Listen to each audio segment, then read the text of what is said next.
Hi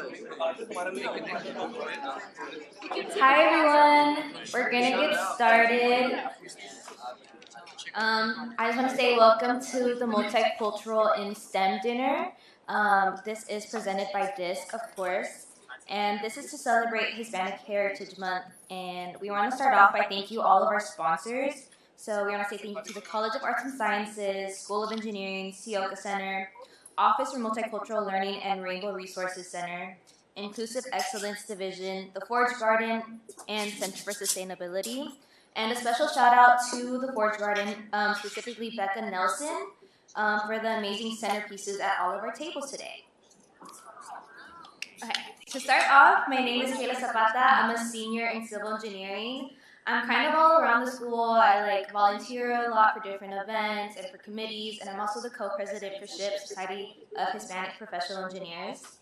Today, I want to emphasize just how important these dinners are. They provide a valuable opportunity for us to share our experiences, bring attention to the various underrepresented groups faced, and collaborate on solutions to create a more inclusive, equitable STEM community. By coming together, we build networks of support and inspire meaningful action. Personally, these dinners have made me feel very welcome and heard at the school, and I want tonight to offer this opportunity to other students here. With that being said, thank you all for being a part of this important conversation.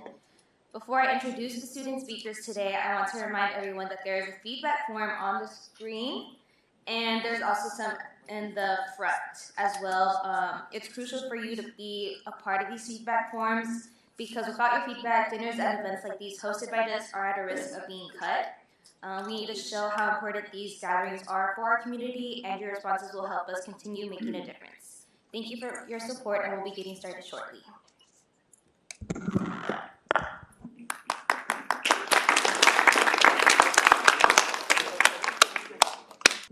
Okay, we're going to get started with the first speaker. So if Arturo Torres, Landa, can please come up. He is representing Mexican International Students Club today.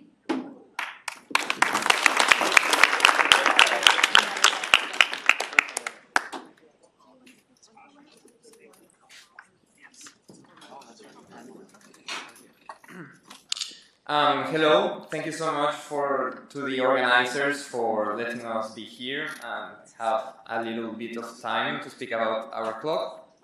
My name is Arturo Torres Landa. I am from León, Mexico. I am a math and computer science double major, and this is my third year, so I am getting old. And when I arrived at SCU, I was very lucky to find some amazing friends. Yet, I didn't find much Latinos at my computer science classes or my math classes. I found some, but it wasn't like a very large quantity or like a relevant representation. So, part of that was the motivation to create a club. Initially, it was called the Mexican International Student Club, but we call it MEX for short. It's not an acronym, we know, but we liked the name MEX. What we have been doing is we just got the club approved, and we have been trying to connect with Hispanics in the Bay Area from all kinds of disciplines, from authors like writing to people at STEM. We have decent connections with some top executives at various companies.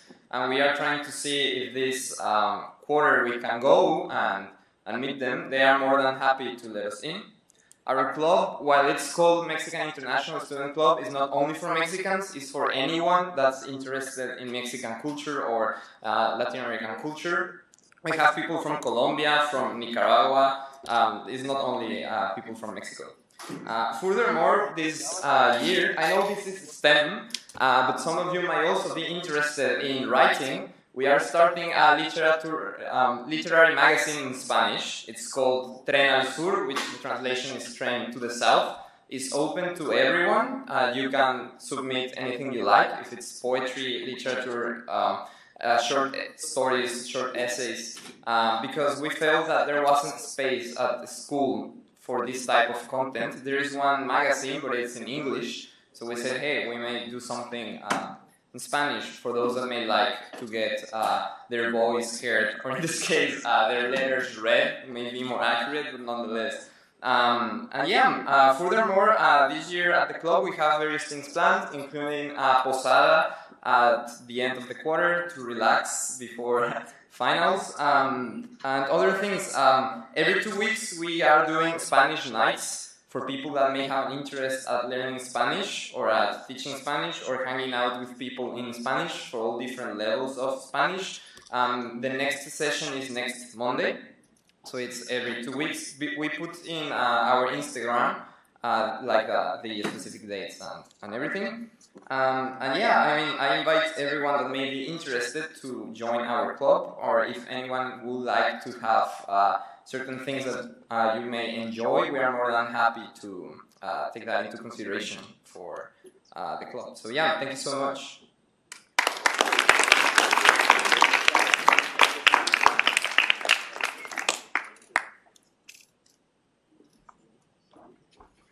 Thank you so much, Arturo. Next up, we have Alen, Lupercio, Escoto, representing ALAS, Alliance of Latin Americans and Salud.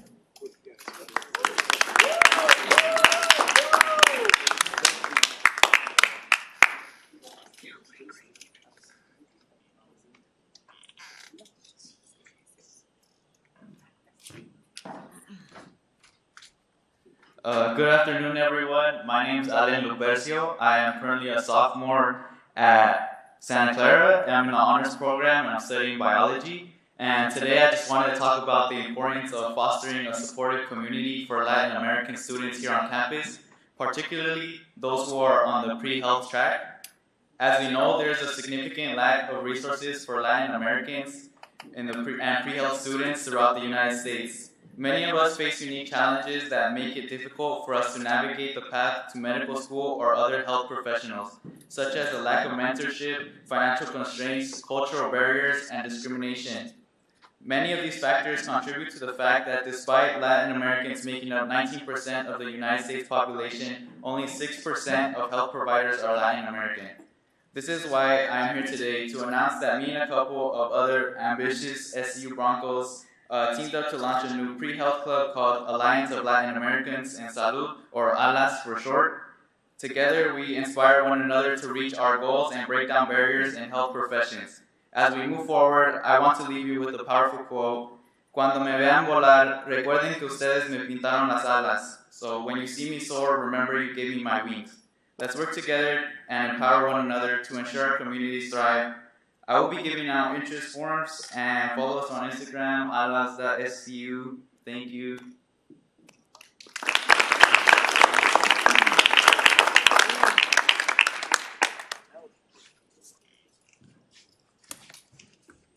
Thank you, Alen. Next up is Ysidro Magana, representing SHIP, Society of Hispanic Professional Engineers.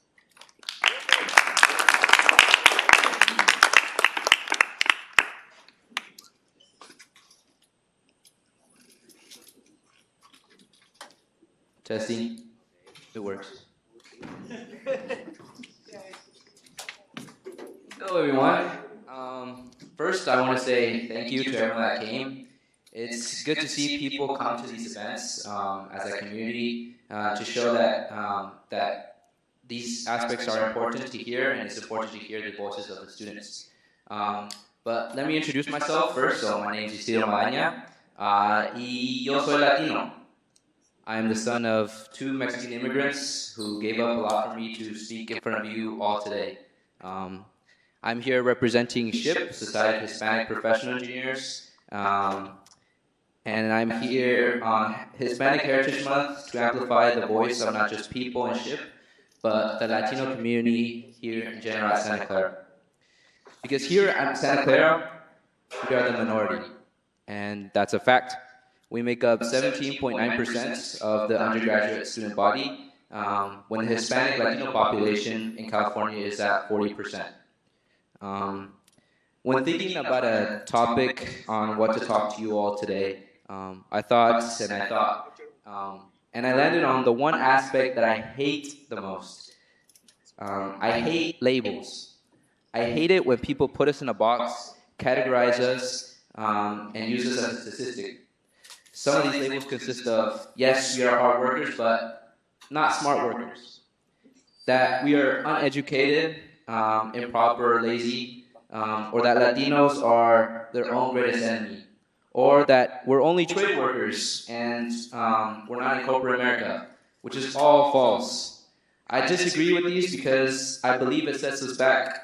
It confines us back to what society thinks of us, but let me tell you, it's not easy as a Hispanic who disagrees with these statements to let go of these labels. It's not easy because at the same time, through acts and laws such as the Only English movement in the 60s and even today, laws that justified neglecting the educational needs of Hispanic students who were English language learners, or the court case of San Antonio Independent School District versus Rodriguez, which disproportionately affected schools in low-income areas, which were the Hispanic majority areas, which had fewer resources than the wealthy. Or even the DACA uncertainty that creates fear and instability among Hispanic students and families, ultimately causing them not to aspire for higher education. Over time, by consistently feeling the negative effects of these acts and cases, they create systems that reinforce these labels to a point so strong that we begin to internalize and believe these labels. Labels that were created to diminish us, labels that affect me and you today. But I like to believe we are what we want to be. We can be engineers. We can be doctors. We can be scientists. I would like to tell all faculty and staff that are here today, more specifically the ones in STEM, to be patient. Don't tell us to drop out of engineering because we don't understand a math or physics problem. Don't get frustrated by the way we roll our R's or elongate our S's. Don't question our aspirations and our dreams. Many of us are balancing jobs. Some of us are learning how to study and for the first time. And some of us are balancing family financial securities because, like many others at this school, we have no safety nets when we fall. So let's keep going. There is still a lot of work to be done. These generations that are coming up need to see us. They need to see the amazing work that us Latinos do. They need to see that we are not confined to the labels society has for us. No dream is too big. No act is too small. Live to make mistakes. Y que vive la raza. Thank you.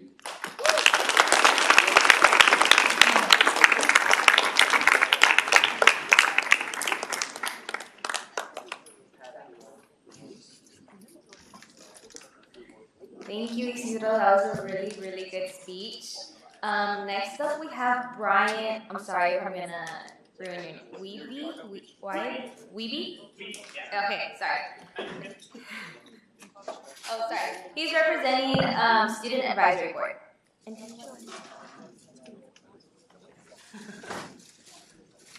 Good evening, everyone. Thanks for coming. My name is Brian Wiebe. I am a senior studying computer science and engineering, and I'm here on behalf of the Student Advisory Board for the SCU Center for Innovation on Entrepreneurship. So we house a lot of different programs throughout the campus, including Mindset Scholars, Innovation Fellows, the Bronco Advisory Clinic, the Bronco Venture Accelerator, etc. We're happy to be sponsors of this program. And one of the things when it comes to innovation and entrepreneurship is that multiculturalism is so vital to be able to meet the needs of the customers that we're designing for and meet all of the customers. And so when it comes to the innovation of not only products, not only software, and not only businesses for the future, there's also innovation when it comes to the policies and changes that we can make in our community. So we're big, proud sponsors of the program here, and we invite you and welcome you into our programs that we host across campus. So if you have any questions about the SCU Center, you can come out and ask me or check out our website online. And yeah, thank you so much for Disk and Ricky for putting this event on. Thanks.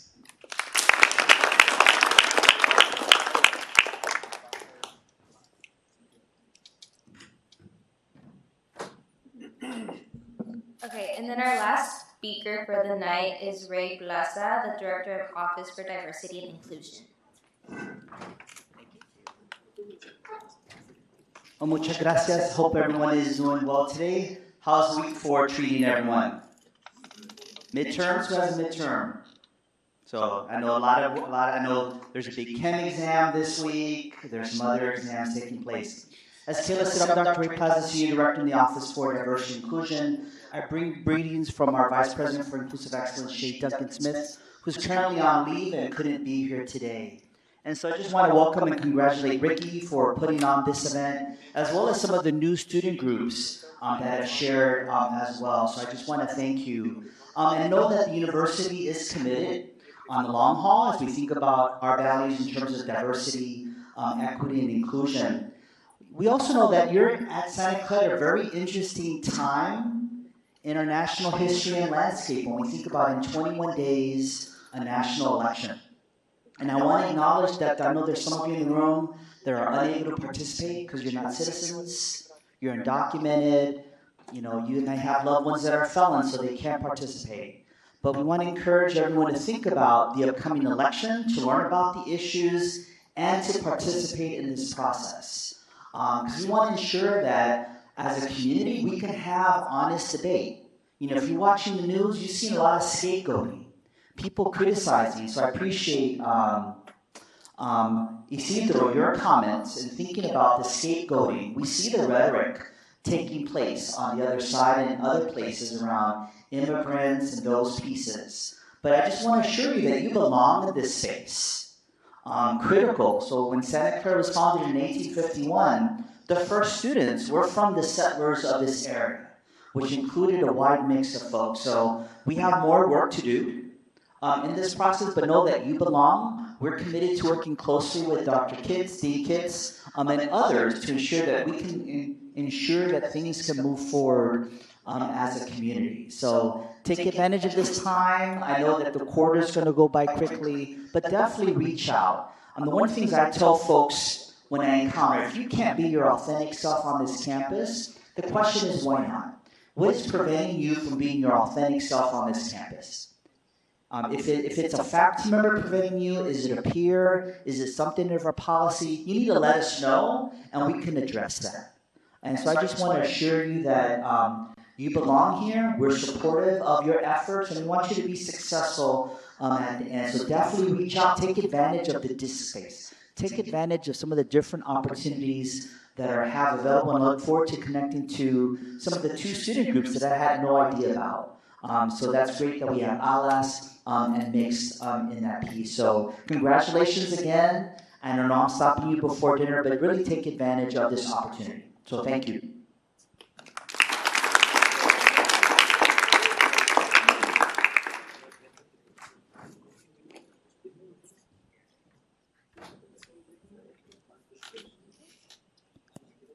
Thank you so much, Ray.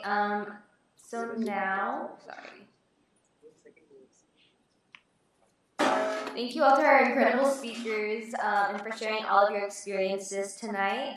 Dinner is now ready, so feel free to help yourself and grab some dinner. In about 10 minutes, we'll kick off the alumni panel featuring some of our amazing graduates. So yeah, thank you so much, and we'll get started in 10 minutes.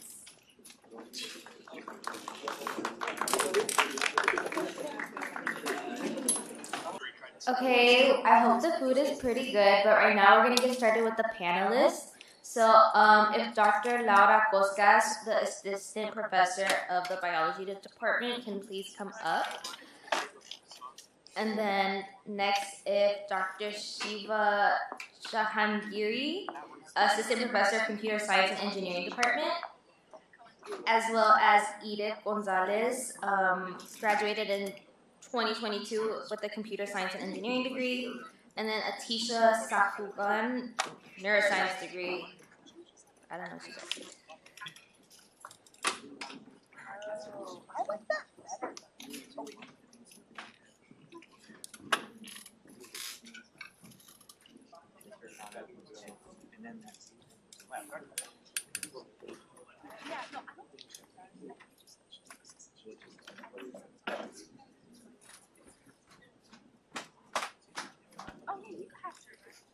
Okay, we'll get started with the panel now. So each of y'all can just introduce yourselves and just give a brief background of how you got to where you are today. Hi, can you guys hear me? Alright, cool. So my name's Tessa. I'm from Bay Area, went to college here, graduated with a degree in biology and neuroscience. I think I was the second class for neuroscience. Afterward, I teched for a little bit at UCSF doing research and went on to work in grad school. One other thing I should probably mention is when I was here in Santa Clara, I worked with Dr. Laura Cocas in her lab. Hello, I'm Shiva Jahangiri. I'm an assistant professor in computer science and engineering. With regard to my background, I did my bachelor's studies back in Iran and then came to US for my master's and PhD study. Went to USC and then after that to UCI. And then I joined, and then did a bunch of course, internships in the middle. While I thought I would go for industry, I changed my mind. I joined Santa Clara University in fall of 2022, and I think that was the best decision that I made. All right, hello everyone. My name is Edith Gonzalez. I graduated back in 2022 with a degree in computer science and engineering and a minor in math. Since then, I graduated without a job offer. 3 months later, I got my job offer, and it got pushed back twice for a year and a half. So I started back in May, so like almost, 5 months now at Accenture, tech consulting company. But during that gap, I did some front-end engineering work for this nonprofit called Somos Tech. Hello, I'm Laura Cocas. I'm a biology and neuroscience professor at Santa Clara. I see a few students in the audience. And Tessa was one of my first students in the lab and has done phenomenal work and is now midway through her PhD at UC Berkeley, in case you missed that. I grew up in Southern California in Rancho Cucamonga, if anybody knows where that is. And I went and did my PhD at Georgetown, postdoc, Fulbright Fellowship in Switzerland, and then a postdoc at UCSF. So I've had a long route around the world, happy to talk about any of those types of opportunities.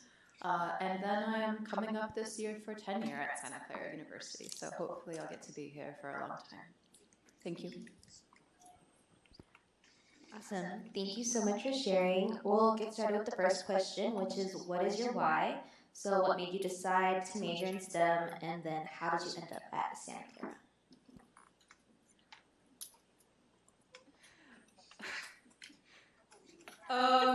Yeah, I think this is a really good question. So, honestly, from a really young age, I've always been really interested in like neuroscience. So it started off with an interest in people. Always really interested in like what makes people tick, and when something goes wrong, right? We all have family members with all sorts of different like issues, unfortunately, and a lot of people have like neurodegenerative disorders or with other so there's a lot that I've seen growing up, and there's a lot that's touched me personally. So yeah, like the why was always there for me. I always knew that I wanted to study neuroscience. Unfortunately, I didn't know neuroscience existed when I first came into college. In high school, I took psychology classes, I took biology classes, and sort of tried to put the two together, but that wasn't enough for me, right? It wasn't getting at the questions I wanted to answer. And then sort of coming into Santa Clara, I did the whole biology degree, and that was great, but still not necessarily getting at answering some of those deeper questions that I wanted to look at for when something goes wrong genetically, like what leads to these diseases or disorders. So eventually the neuroscience program started, and they asked if anyone was interested or would be interested in joining, and I jumped on that right away. I was super lucky. Dr. Cocas came in as an instructor during my junior year, and I emailed her pretty quickly, right away, like once I found out she existed. Like, her lab was not even set up, and I was like, hey, I'm interested, you don't know me, I have no experience, but I would love to talk. And that was sort of the beginning of my journey into neuroscience, and I kind of never looked back after that, yeah. I guess for me, I technically had like 3 options in front of me, especially based on the country that you're on. Either I should have gone for medical sciences, or for some engineering field, or something like law.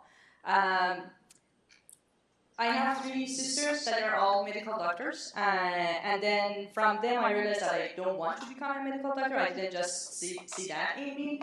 I think we had enough doctors in the family. And then I really love to go for law, but in my country, for females, that's not a major that you can do a lot in it. So that also got crossed out by nature. And then I love math and I love solving problems. So I went for the major that we call it math/physics. When I was choosing the major that I wanted to go for, I was sure that I was going to study physics. Until one day, one of the professors in the English class, he talked about IT and computer science taking the word and all of the advancements. And then that lecture, my whole destination got changed. So I went for a bachelor degree in information technology. I loved it. And then after coming to US, I think everything just went by faith. I took another class in databases. I loved it so much that although I had a full-time offer in my hands that I really wanted to go, like the money was so good, I decided that I can postpone that. And then I decided to apply for a PhD on that specific field. And that was another good decision that I made. I think I never planned to go for such specific field or specialty, but sometimes things happen and then you find your passion along the way. So that's how it happened for me.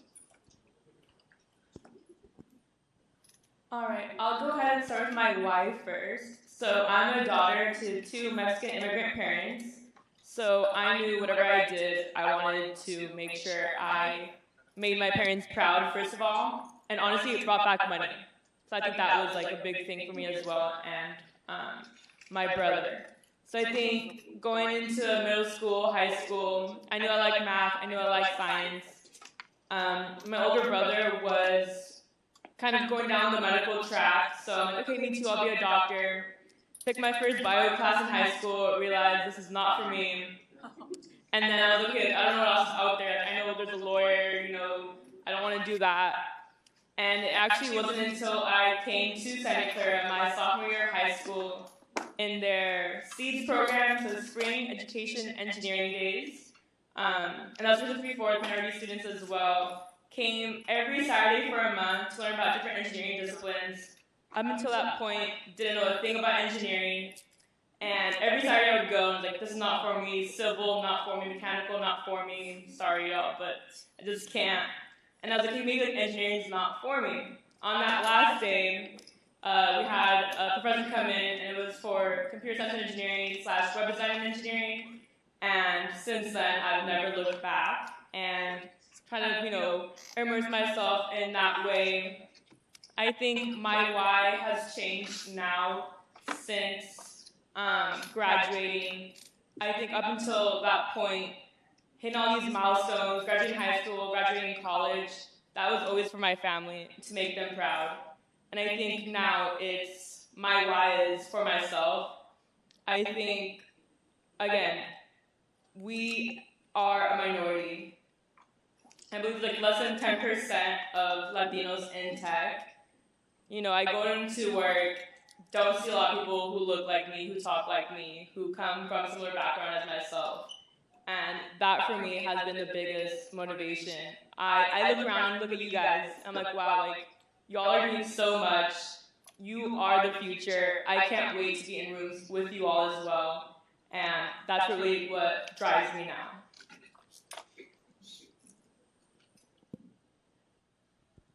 So my why used to be all about the science. I was really excited about the questions that we can ask in neurobiology today. We understand so little about how the brain works. And the more we learn, the more we realize we don't understand anything. And so it's a wonderful open question and something amazing to work on. But I also just did not know anything about what was an option.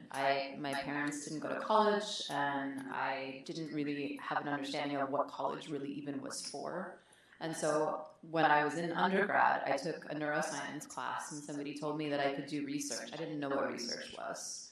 And all of these things were sort of like, okay, you could go to a conference in a foreign country and present your data. I was like, I don't have a passport. So all of these moments, it was like, wow, this is so amazing.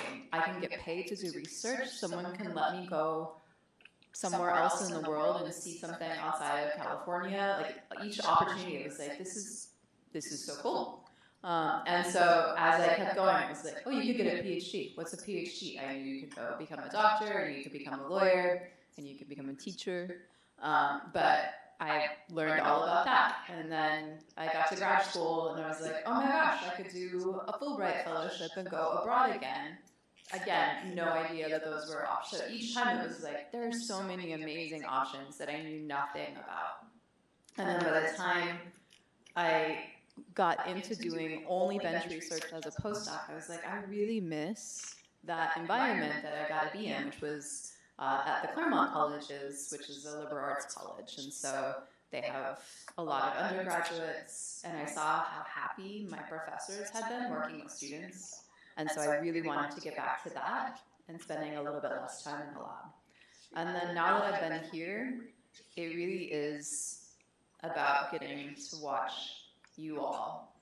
There's nothing more exciting than having students come back and visit and say all the wonderful things that they've accomplished, but it's also really amazing to watch you all change in 4 years. You come in as freshmen, I get to watch you grow, I get to watch you get internships, I get to have you come back and visit and tell me that you're going to go do an MD PhD, and for me that's really, really amazing. It is a way for me to contribute that I can't possibly do with my research alone. And it's also a way that I get to see all of the things that are possible. And even in the short time I've been at Santa Clara, we've really changed. We've made a huge effort to recruit Latino students. I know it doesn't feel like we're anywhere near where we should be, and we are not. But it is, I want you to realize, like, there is momentum and things are changing, and there's a lot of opportunity. I'm so excited to hear about the new clubs that are coming on campus, and I really hope that you all recognize that this is a moment when there are a lot of resources to support you, and yes, there's lots of challenges too, but you can do some pretty amazing things while you're here, and then of course go off and do even more amazing things after you graduate.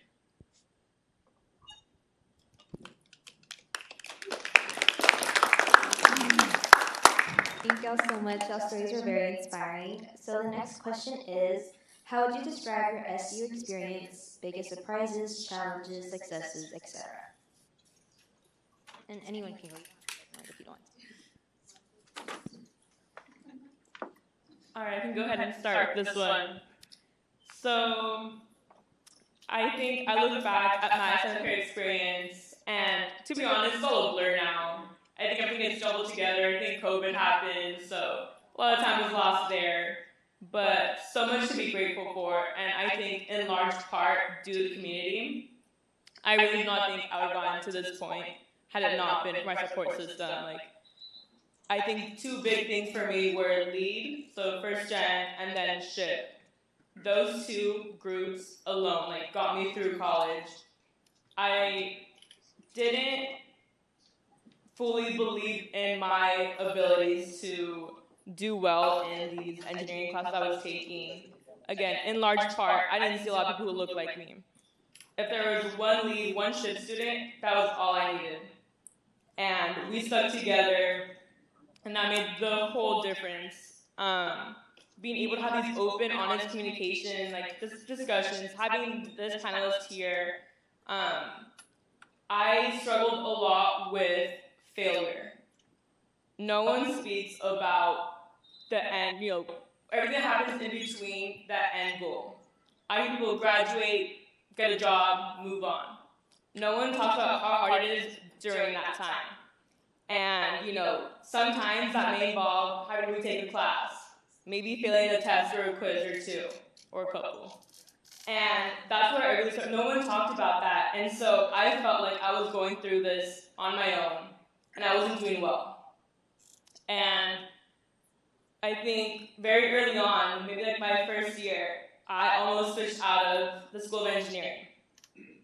Had it not been for shit and like talking to those who were a year or two older than me, I realized that this journey is not going to be easy. But they were doing it. And that was all I needed, to know that we are going to struggle. It's not going to come easy. And their advice really helped me. So I came in thinking, I've done some coding before. I come into my first computer engineering class, and I was so behind, and I was like, I don't understand how. Like, I have some background, I'm not doing well. And it was from a TA I had, his name was Ken, and he told me he himself had been struggling with these classes as well when he was, as a first year. And he told me, that's normal. When you first learned fractions in middle school, elementary school, you struggled with that. You thought it was the hardest thing in the world. And look at you now. Like, you want to go back and do those fractions. And I think that comes in large part because of the exposure and the practice. The more you see it, the more you kind of start to, try to understand it a bit more and more. And that's what it was for me with my engineering classes. I think freshman year is like, okay, like, I'm seeing this, these forward loops are coming back, and all this stuff, and like, you see it more and more, and then eventually, like, it all kind of comes together and it clicks, and, I think Ken, I think Ship lead for really getting me to this point, and reminding me that, like, it is okay to go through these hardships. Like, it is normal. No one's path is linear, and you have a support system here as well.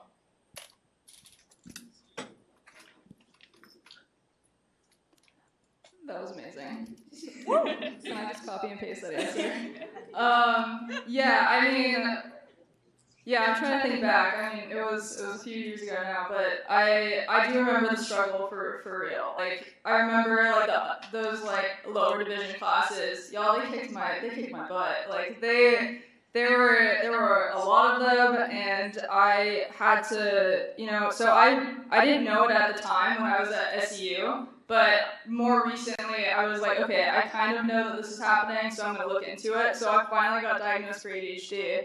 But like at SCU, like not being able to sit down in classes and focus and seeing all of my peers, just, listening to a lecture, walking out, knowing all the information, being able to, say it back, like they just have like this photographic memory. It was like magic to me. And I'd be sitting there for like hours studying things, right? Like, I would just spend like an entire day just going through a single lecture just to like take it step by step to fully understand it. Once I understood it, it was fine, but I really had to rely on a lot of people in order to get to this point, for sure. Like I still keep in touch with all of my friends from SCU, and I appreciate all of them for all of their help. My faculty resources were instrumental. I did not aim to get straight A's while I was taking lower division classes. I aimed to pass. Like, I was really just here to learn as much as I could. I knew I understood the information, but in terms of taking exams, that was a huge struggle for me. Like, I would talk to the teachers afterward, like my professors, I'd be like, yo, you can ask me this question face-to-face in a one-on-one meeting. I promise you I can tell you the answer. But when I'm taking an exam, it was like so hard at the time. And they saw that. And a lot of them and this is a piece of advice I would give anyone who's struggling with anything like that, talk to them about it, because I don't know, in my experience at least, they were super understanding, and if you're struggling with the concept of any kind, regardless of the reason, a lot of them will make the time for you here. So right now I'm a graduate student at Berkeley. I teach there as well as a grad student. It's a completely different dynamic in bigger institutions. And it's not until now that I fully understand how lucky I was to be here at SCU and to be able to find that support. I still had to ask for it. It wasn't necessarily something that was offered to me. I asked for that support and I asked for help. But yeah, if you're at a bigger institution, you go completely under the radar. Those professors don't have time for you. There isn't that network that you get to talk to them after you leave. So Dr. Cocas, for example, was instrumental in giving me a lot of the support that I needed and for giving me advice along the way. So yeah, at SCU, I definitely relied heavily on networking, and I would very much advise that. Yes, I can go next. I'm first going to talk about, so I sort of had an opposite direction in terms of studying and then working. When I went to USC, I was, first of all, so terrified. My English was still very shaky, and I had a hard time even listening to the faculty members that they tend to speak super fast, so I would miss a lot of words here and there. So I was already terrified, and for me, making one sentence would take a good amount of time that you would notice that I'm trying to translate from my own language to English. So that challenge was already there. And the worst part was when I went to a class that it was not for master's students, it was for upper division undergrads, and I was a master's student. They suggested me to take this one because we think it would be useful to you. I went there and then I realized I know nothing. Mostly because the way that we were learning things were very different in Iran, and many of the concepts are outdated, and many of them are because, I would say, for sanctions. So yeah, that was sort of so heavy for me that I remember my first grade, I cried a lot. And thanks to all of the recordings, I could put the speed to 0.5 to understand what the professor was talking about, and also the subtitles. So that was how I started, and UNC is an R1 big university. I started working with a faculty member, and he knew that the university that I was coming from was not one of the best ones in Iran. And I hope nobody ever gets advices like this or sentences like this, but what he told me was, you don't belong to here, go to a community college. And I already had a bachelor's degree, and that was yeah, I can see the shocking faces here, but yes, I couldn't believe that I'm hearing that. I decided to push forward, and I still continued working with that faculty member. And I'm happy to say that after 2 years of working with him during my master's studies, I got an A in the PhD level class that he was offering, and that pushed him to give me a recommendation letter that got me into the PhD position. And now we are doing research together because I went to the same field that he was in. So considering that experience, and also as a female, when you enter these big classes of computer science, you are one of the few in there, and to be a female. So all of these challenges sort of, I think, showed me how grateful I am to SCU that the diversity is much higher, the classrooms are much smaller, that we as faculty members can see you, can work with you directly, and I think that's how we can connect better than, as you mentioned, it's very difficult to do so if you go to a very big university, and it's very easy to get lost in there. So I hope you take advantage of all of the features that SCU brings them, and hopefully you shouldn't have any bad experience as I had when I started.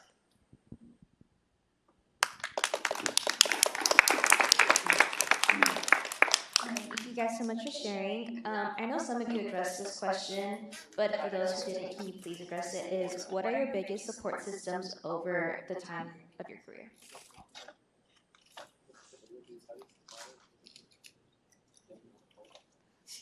I've basically already answered this, but yeah, I mean, I could literally go down the list. Yeah, I guess in terms of career, I guess we start in high school, or like even before that. But I think I've been really lucky in terms of like support systems. Like going back all the way, you know, I was involved in a lot of sports growing up, and so I had coaches along the way that for all kinds of different sports that would sort of like push me in every way. You know, like I was working jobs while I was in college, and I had these bosses that, you know, were incredibly supportive. And then in terms of faculty here, like I've had an incredible experience. Yeah, so Dr. Cocas, Dr. Sabatier in the biology department was huge, but I could honestly list all of the people in the biology department. Yeah, I still keep in touch with a lot of them now. Like they were incredible then, and they're incredible now. And they really care. Like you don't get, like again, like you don't get that at other places. Like the people here, they've, at least in my experience, they have really showed like a deep care, and they'll like check in. You know, like you don't find that in other places. You're not gonna get another faculty member that is gonna check in to see how you're doing if you look like you're having a bad day. Most of them turn the other way, if you're in a big school at least. They pretend like they don't see it. So I think, yeah, for sure, like, I'm gonna re-emphasize this again, but I know how hard it is sometimes to, like, ask for help. It's, like, a huge leap.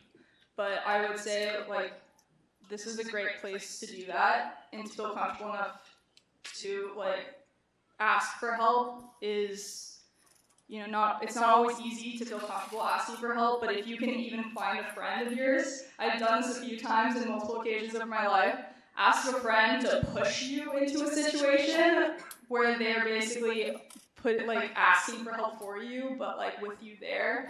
Anything you can do to sort of like get the help that you need as soon as you can. Don't worry about like the repercussions, because chances are like there won't be any.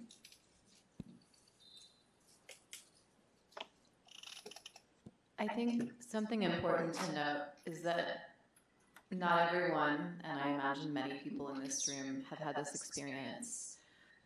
Because you don't necessarily come from a family that has multiple generations of people with PhDs, there aren't these huge connections to be able to go do an internship at your father's friend's lab.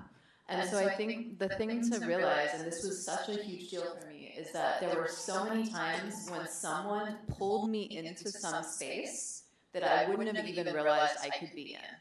Whether it was getting to go and talk to some of the senior scientists at a research meeting when I was still a graduate student, whether it was being told that I was welcome to participate in a particular opportunity that I didn't even know existed. And so I think it's really important to realize, like, because you may not have all of that huge network, you have to say yes to the opportunities that you get. You will get so many, and be a little bit okay with I mean, for me, it was always really scary. Like, I don't think I belong here. I don't know that I should do this. I don't know that this is the right thing. And then also being really okay with, like, I really don't want to do this, but I'm going to push myself to try it just to see what comes of it. And so many times there's been really amazing opportunities that came out of those experiences that I never would have gotten to have otherwise. And so I would just say, recognize that you have all kinds of supports here. You've got your family, you've got your friends, but there are all of these unknown possible future mentors, future people you're going to meet down the road. And the more open you can be to those opportunities, the more you can kind of level the playing field. For sure. And just to piggyback off of that, yeah, I think one thing I realize now I wish I took more advantage of was, again, I'll speak very highly. I love SHIP. I love LEAD. And, again, reason I'm here, advice I have for you all is, really talk to those upperclassmen. They, have gone through the classes you went through, are in the midst of looking for jobs, have a job, have these internships. There is such a huge resource for you. Again, I mentioned that I had graduated without a job offer, and I was ashamed. I was like, I don't want anyone to know this. I should have reached out to my network, and I was like, I'm going to do it myself. I struggled. It took me a lot longer than it should have, but, I got it done. But you shouldn't have to go through that. So, again, utilize me, utilize, upperclassmen, the alumni network. They're all there to help you. So, do not be afraid to ask for help. That's it. Awesome. Thank you guys so much. All right. Next one is, how, if at all, would you say your cultural identity played a role in your upbringing and decisions?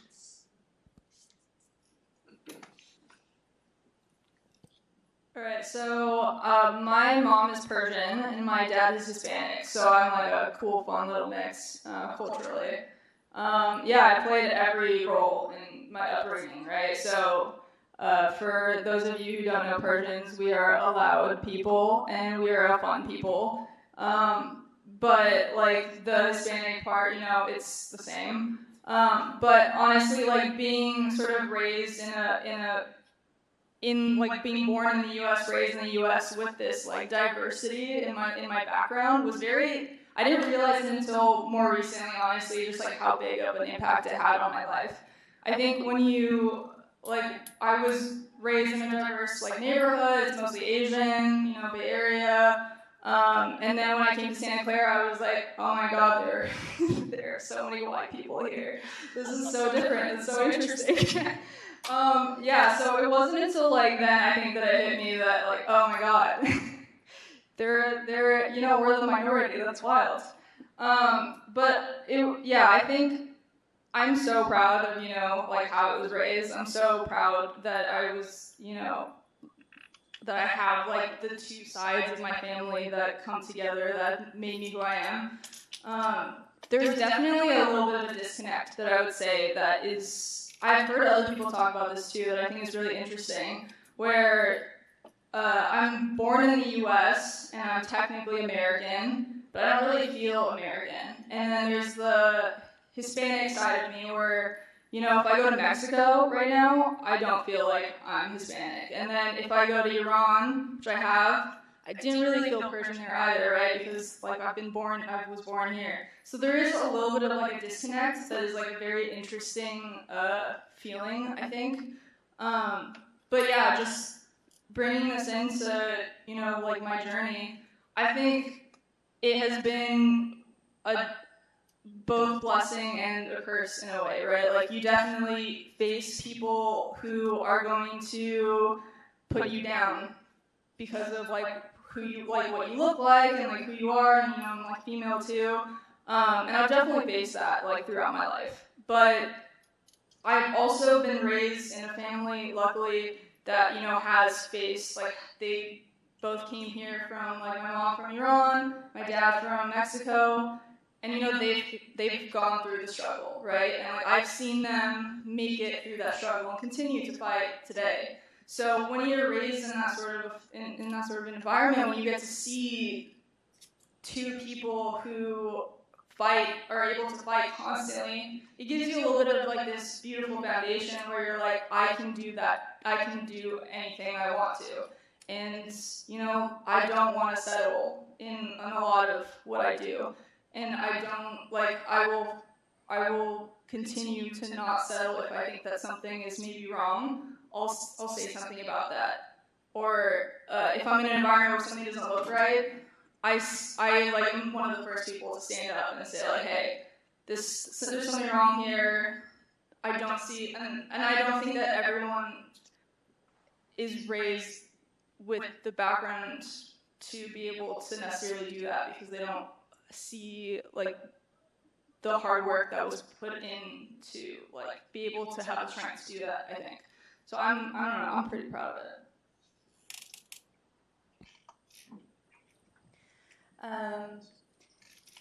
So I'm virgin, so I don't have that feature. So I was born and raised in Iran until I was like 22, 23. So in a very restricted environment, as many of you might know. And just to add something at the top of it, I was also a religious minority. So the restrictions sort of gets doubled on you. So you're restricted in a restricted environment, if you want to think of it in that way. So as part of that, and again, if you're watching media, we learn to sort of push through and not to sort of give in, and basically whatever restrictions that they put in, you just find a different way, push through, don't get disappointed. So I think that's culture that's was sort of shaped inside us because of the environment, sort of helped me to success in my studies, in my career. So that's one thing that I'm sort of very grateful. And I think the second thing that sort of my culture, or again, the environment was not the best, but that's how you learn about your capabilities, is that people in some certain areas of the world, they don't have that much of deterministic lives. So basically, many of the things that you want to do, maybe you can't do it tomorrow because something just happened, right? So you learn to be adaptable. And I think that's another thing that sort of helped me throughout my journey. That, for example, I always wanted to go for industry. And then in the middle of the way, and that was the main goal that I went even for a PhD, just to do that specific job. But in the middle of the way, I learned that maybe that's not the best idea. Let's switch. So, and then you learn to be happy with the decisions sort of that you make. So I think these two help me out a lot to, again, push forward and be adaptable to whatever that comes to you. Maybe what you thought that would be the best path for you, it may not be the one, and you just need to turn the steering wheel a little bit to the left or right just to make it happen and make it to be your new destination. All right, so I think we'll start with, I knew coming into engineering, it was very much a male-dominated field. A little bit of background, I went to an all-girls Catholic high school. So, the smartest person in my class was a woman, the captain of the robotics team was a woman. So I came you know what, I'm used to this, I'm ready for college, boys, whatever, bring them on. And then, I come into it, and it's a shock of, oh wow, there are a lot of white people here. And so, it's being a woman, it's being a Latina, that double minority of, being in those classes and be wow, okay, there's, 7 girls, 1 Latina. And I feel a lot of that. I felt the weight and pressure to be successful because it wasn't just for me. It was, for my family. It's for the next generation coming into it. I felt that weight on my shoulders, okay, if I don't do well on a test or a quiz, they're going to think it's because of where I came from. They're going to think my parents didn't raise me well. So I felt I put a lot of this internalized pressure on myself because of that. And in college, I lacked the confidence to be it's okay. We all are going to make some mistakes. We're going to struggle a little bit here and there. But I would be really hard on myself during those 4 years at Santa Clara because, again, you hear someone right next to you oh, I got an A, I got this, I got that, and my mind would start to spiral. Oh my gosh, why aren't I doing well? Why, all this stuff. And the upbringing was different. I think that's to be acknowledged. A lot of us are here on scholarships. A lot of us here didn't have the same financial resources as our peers. Yet we're here. That needs to be acknowledged. We're at the same spot as our peers with less. And I think all of you deserve a round of applause for being here because that's huge.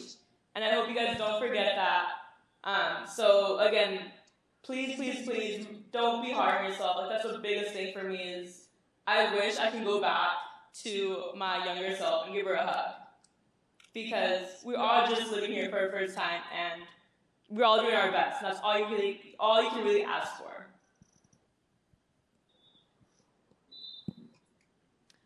So I have a white mom and a Hispanic father, and my father was a postal worker, so everything that I did was a surprise and something that he didn't understand at all. Why do you need to go to an expensive school? Why can't you go to a community college? Why can't you go to a Cal State? Why are you still in school? Why are you still in school? Are you still in school? Even now sometimes he's like, how's school going? And I get the impression that he thinks I might still be in school. I think he knows. I think he knows that I'm no longer in school. But it's like, he has no idea. He's never been to a place like this before. And so it's just such a huge disconnect. They're proud of me, of course, but they can't even begin to fathom the opportunities that I got to have. And so that's amazing. I mean, at the same time, always a struggle. And I really felt a lot of guilt for going to an expensive school and for my parents working extra to be able to pay for that and help me out a little bit. And it was just like, oh my gosh, I have to do really, really well here because I'm taking out all these loans. And so what am I going to do when I graduate? And so I think that really, back to what you're saying, like has to be acknowledged that there are people standing behind you that you feel obligated to. And yeah, we all have that, but to very different levels. Thank you so much for sharing. Edith, you were about to make me cry. But the next question is, what has SCU done well to support underrepresented students?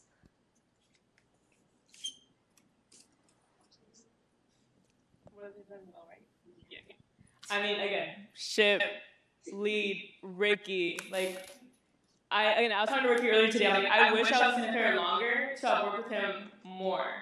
I think I unfortunately didn't get that care and support from faculty, from my professors, but I got it through Ricky, and he genuinely cares about like each of this, everyone here. He genuinely cares about, wants to make sure you're doing well, cares about your well-being above all else. Even after I graduated, we'll still reach out and check in.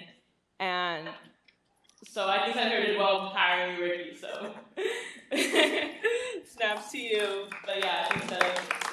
He has been great. He has been great.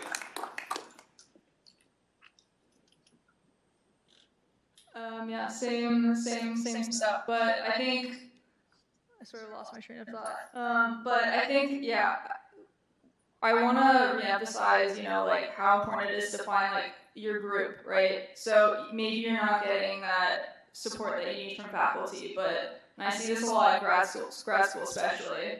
But I think it's incredibly important to find, other students who are like-minded that you can connect with, and they will, help help each other get to the finish line, right? So make sure that you have some people to lean on, and if you see some people are struggling, let them lean on you.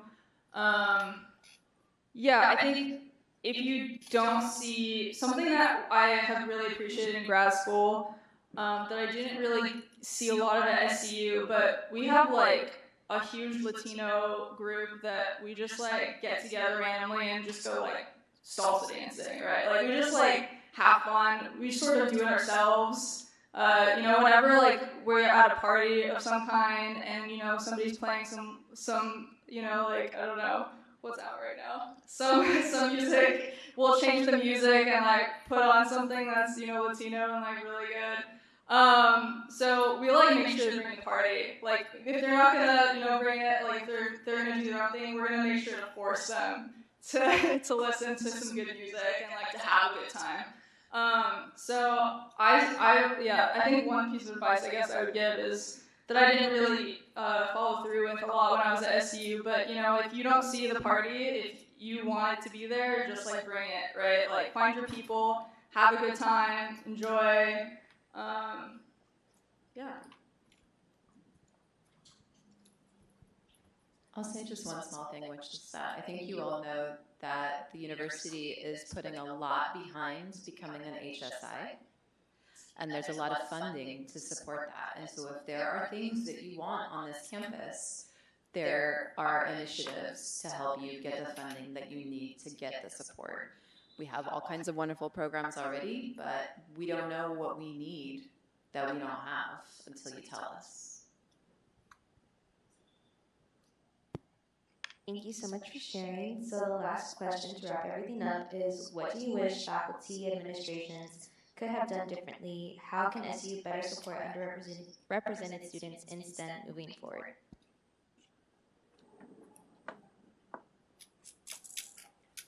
I think for myself, I think back, I think a common thread here, I've been talking about, SHIP and LEAD, like, they have helped so much. Again, those are SHIP is very much student ran. And I think if we wanted something to be done, it had to be the students who did it, which is great and amazing, because now, we have this. This was not in existence 3 years ago. But it put a lot of pressure on students to not just be students, but to, do all this work for the university at no pay. On top of being a student, on top of working a part-time job, on top of all this other stuff, we felt that if we wanted our voices heard, we had to work 10 times harder, be in 5 more meetings, do all this extra work. So it's a give and a take where you want to make sure you take care of yourself, but yet you want to have these initiatives, all these programs. So I wish more could have been done through Santa Clara administration, where it wasn't just, oh, you want something? Okay, then you do it.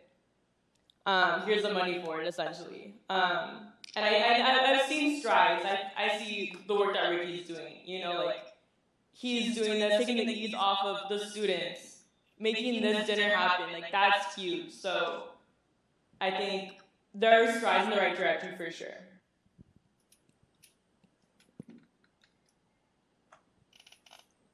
Next.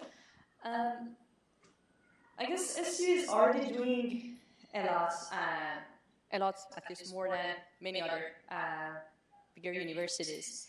And I also want to thank Ricky and his team for providing events like this. What I feel we could do better is that, so faculty members, they're doing their best to sort of hire TAs that are from more diverse groups, or SCU is doing a good job with hiring faculty members from diverse groups as well. So I think there are all the good steps that has been taken there. But maybe one thing that we could do better is that instead of each one of us separately trying to improve the diversity or supporting underrepresented students, maybe having, I don't know, you can imagine like an app, like an environment, something that can connect the students to faculty members, to administrative people, much better, that you guys can be heard, faculty members can say what they can do, and then the SCU people can sort of put more pressure or provide resources for that.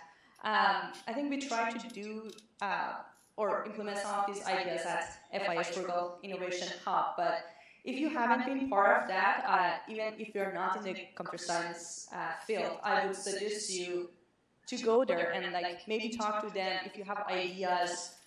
They're doing a lot of like great projects that maybe if you have, because this is for you, right? If you want to make a change, bring your ideas to them. And maybe all together, we all can try and improve the environment for our students. So hopefully, any of you guys can later on be those faculty members that are sitting here and trying to improve it even further. So, but I think you all can do a lot by trying to be heard, or like again creating an environment that can connect these different groups that separately are trying to push forward for supporting underrepresented students. I think that environment is currently missing and is highly needed.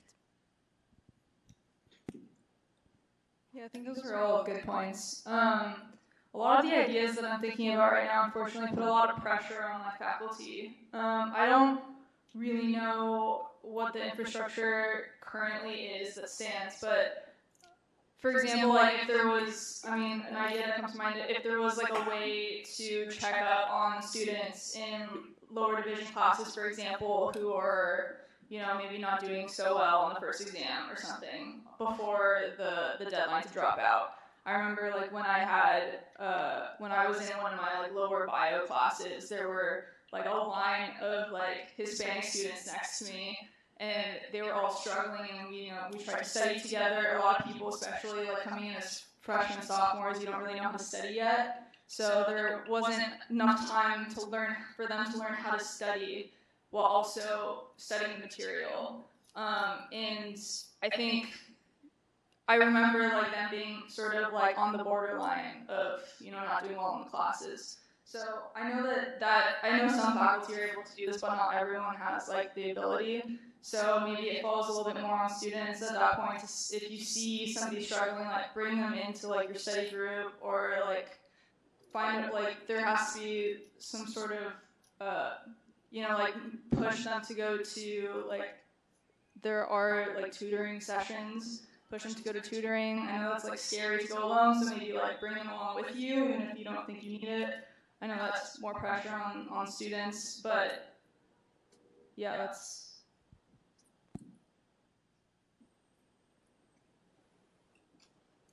Awesome. Thank you guys so much for being a part of this panel. Next thing we want to do is just to give your closing remarks so we can start off. Or you don't have to start if you don't want to. What kind of closing remarks? It's like advice. I don't want to go first. All right, because I knew I was going to forget, I wrote this one down. I'm going to do 4 things. The first is, you are more than just a student, although it's been your identity for so many years. Find what makes you happy and nurture those hobbies. Your identity, your shared experiences, that's your superpower. There is so much power you have in owning that uniqueness. No one is you, no one has a similar background, no one thinks the way you do, like, own that. That's where you belong, you know? And along with that, just because you don't, quote unquote, fit in, doesn't mean you don't belong. You know, take up that space. And sometimes things feel harder than expected when you don't see someone who looks like you in the same room. But that's the thing, like, we need you. Representation is so, so important. When you see you in those rooms, that's the reassurance that others need to know that we can do it too. And last, feel free to reach out to me after and utilize me as a resource and all of us here, because we truly want the best for all of you.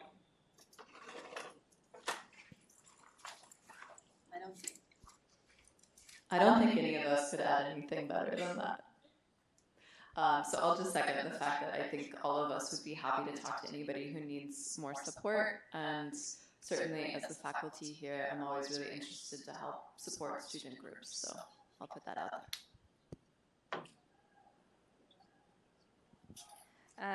I totally agree, and I just want to say embrace your personality, your identity, and don't look at it as being underrepresented, but look at it as being unique, and then you're gonna feel so special because you are special.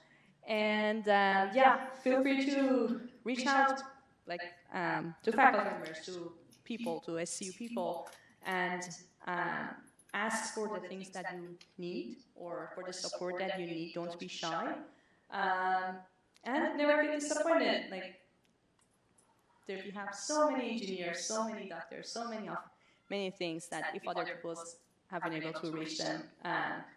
You definitely can, and who knows, maybe you can reach things that nobody has reached yet.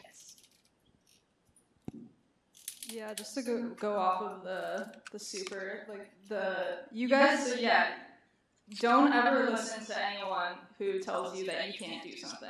I mean, it's hard, it's easy to say, and it's harder when it's actually happening to you in that moment. Because a lot of times it's coming from somebody that you have gone to ask for help, or it's somebody that you respect.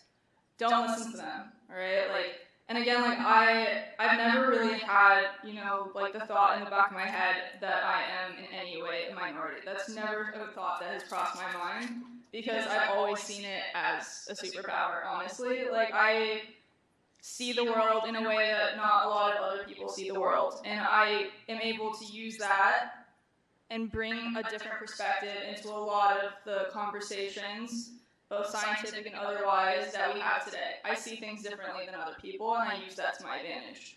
I think that, like other people who have had like maybe an easier, run of things, a more direct path in their life, when something goes wrong, like you were saying earlier, when something goes wrong, they don't know how to deal with it. But when you've had adversity in your life, it really is a superpower, and it's something that you will use to your advantage in a lot of situations in the future. Just be sure to like be aware that you're in a situation at the time, if you are, where you are using that, and just don't settle for whatever is going on. Don't listen to the person who says you can't do something. If you don't have the grades, who cares? There's a different route to do it. You can figure it out, and you have the tools to figure it out, because you were, you like were raised in an environment where you were given all the tools mentally to be able to think through situations, even if they're difficult. So you have all of the resources within you. You just have to like give yourself the time and the patience to be able to get through something sometimes. Awesome. Thank you guys so much. As we close tonight, I want to thank all of our speakers and panelists for sharing their powerful stories and experiences. Their insights remind us of the importance of continuing to pursue for diversity in STEM, creating spaces where everyone feels seen, supported, and empowered to succeed. The conversations we've had tonight are just the beginning, and it's up to all of us to carry this energy forward. Together we can create a future in STEM that's not only diverse, but truly inclusive. Thank you all for being here and being a part of this movement. And also, thank you so much for Ricky and Dis for putting this event together. One last thing is, if you can please scan the feedback forum form, just to get feedback, because these events are truly important, and without these events, we won't have conversations like these. So your voice is truly going to be heard by this. And then another special shout out to Becca Nelson for, of course, the centerpieces created by the Forge Garden. But thank you guys so much for coming and for taking the time out of your day.